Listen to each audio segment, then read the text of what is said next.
નમસ્કાર, આપ નિહાળી રહ્યા છો આઝાદ મીડિયા લાઈવ. કેશોદ તાલુકામાં રવિ પાક પર વાતાવરણની લાગી નજર. કેશોદ પંથકમાં શિયાળુ પાકમાં રોગ આવતા ખેડૂતો મુશ્કેલીમાં, ઉત્પાદનમાં કાપ આવવાની શક્યતા. કેશોદ પંથકમાં ચણા, તુવેર અને ધાણાના પાકમાં રોગ આવતા ઉત્પાદનમાં કાપ આવવાની શક્યતા.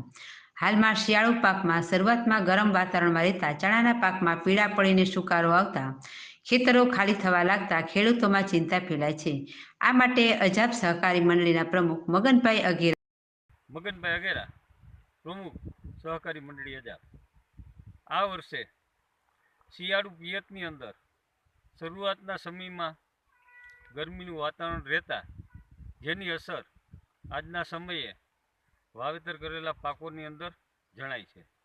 જ્યારે સૌથી વધારે અસર થઈ હોય તો ચણાના પાકને થઈ છે. પીળા અને જાંબલી થઈ અને સુકાઈ રહ્યા છે. એવા સમયે ખેડૂતોએ મોંઘા ભાવના જંતુનાશકનો ઉપયોગ કરવા છતાં પણ તેને કંટ્રોલ થઈ શક્યો નથી.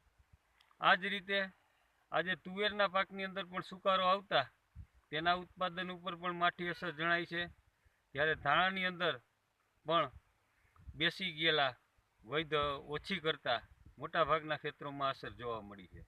જ્યારે ચણાનો પાક કેશોદ તાલુકાની અંદર મોટાભાગના વિસ્તારમાં મોટા પ્રમાણમાં વાવેતર કરેલ હોય એ જ સમયે તેની અંદર રોગચાળો જણાતા ઘણા બધા ખેતરોની અંદર 80થી 90% જેવું નુકસાન થયેલું હોય. આની અસર ખેડૂતોને પોતાની આર્થિક આવક ઉપર પડશે અને ખેતીની આવકમાં ગંભીર ફટકો પડશે તેવું જણાય છે.